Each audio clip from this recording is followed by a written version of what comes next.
Assalamualaikum warahmatullahi wabarakatuh. Perkenalkan kami dari tim 1 kelas Statistika C, dan pada kesempatan kali ini kami akan melakukan presentasi tugas akhir kami yang berjudul Pemodelan dan Peramalan Kecelakaan Lalu Lintas Korban Meninggal di Kota Bantul Menggunakan Distribusi Poisson. Next. Dan berikut merupakan anggota tim kami yang menyusun tugas akhir kali ini. Next. Pada bagian pertama, terdapat abstrak yang memuat informasi secara garis besar artikel kami yang membahas mengenai peramalan kecelakaan lalu lintas korban meninggal di Kota Bantul menggunakan data per bulannya pada tahun 2020 menggunakan distribusi Poisson sebagai metode analisisnya.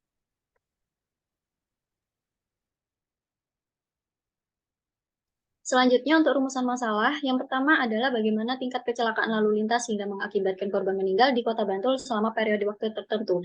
Dan yang kedua adalah bagaimana distribusi Poisson dapat digunakan untuk memodelkan jumlah kecelakaan lalu lintas hingga mengakibatkan korban meninggal di Kota Bantul. Next. Sedangkan untuk hipotesisnya, kami terdapat dua hipotesis. Yang pertama, hipotesis nolnya adalah tingkat kecelakaan lalu lintas yang mengakibatkan korban meninggal di Kota Bantul tidak mengalami perubahan signifikan selama periode waktu tertentu, sedangkan untuk hipotesis alternatifnya mengalami perubahan yang signifikan. Kemudian untuk hipotesis yang kedua, hipotesis nolnya adalah jumlah kecelakaan lalu lintas di Kota Bantul selama periode waktu tertentu dapat dimodelkan dengan distribusi Poisson, sedangkan untuk hipotesis alternatifnya tidak dapat dimodelkan dengan distribusi Poisson.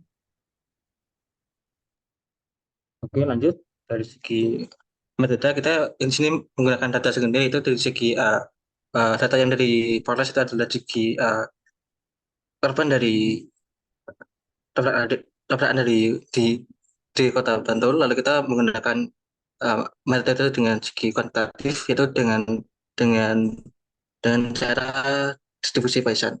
Oke, lanjut. Baik, berikut adalah hasil pembahasannya. Di sini sebelah kanan terdapat data-datanya mulai dari bulan Januari hingga Desember. Kemudian untuk perhitungannya di sini untuk total korbannya sendiri itu terdapat 2.177 kasus. Kemudian total korban meninggalnya itu ada 122. Nah, dari kedua data ini didapatkan probabilitas dengan nilai 0,05 sekian. Kemudian untuk uji cobanya kami menggunakan N sama dengan 400. Kemudian dilanjutkan menghitung lambda. Di sini untuk lambdanya sendiri itu didapat dari hasil perkalian antara N dikali dengan probabilitas, yang mana didapatkan hasil 22,4 sekian. Kemudian untuk nilai konstanta Euler itu nilainya yaitu 2,71 sekian. Nah, kemudian untuk rumusnya di sini didapatkan sebagai berikut dengan nilai E pangkat minus 22, sekian, kemudian dikali dengan 22,4 sekian pangkat X, kemudian dibagi dengan X faktorial. Nah, untuk P1 atau jumlah kecelakaan satu kali dalam setahun itu didapatkan nilai 4,1 sekian. Kemudian untuk P23 yang mana ini merupakan nilai puncak dari distribusi Poisson itu didapat nilai 0,084 sekian. Kemudian untuk P400 ini nilainya itu 0, yang mana dapat disimpulkan bahwa tidak mungkin terjadinya kecelakaan 400 kali yang menyebabkan korban meninggal dalam 1 tahun. Baik, jadi kesimpulan dari penelitian kami yang pertama, frekuensi atau banyaknya kejadian 1-23 mengalami kenaikan atau peluang semakin mendekati angka 0, sedangkan pada frekuensi 24-400 mengalami penurunan atau peluangnya semakin menjauh dari angka 0.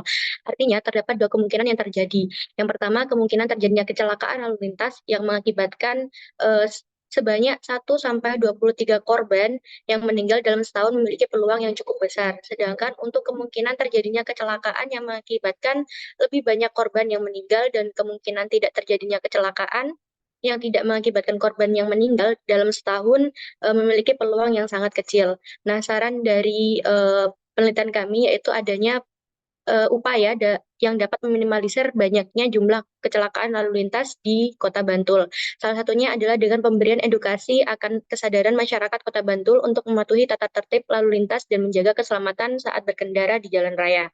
Nah, pada penelitian selanjutnya diharapkan data dan metode yang digunakan dapat lebih kompleks lagi, sehingga hasil penelitian yang didapatkan akan lebih baik dan lebih bermanfaat bagi seluruh pembaca. Mungkin cukup sekian presentasi dari kelompok kami. Sekian, terima kasih. Wassalamualaikum warahmatullahi wabarakatuh.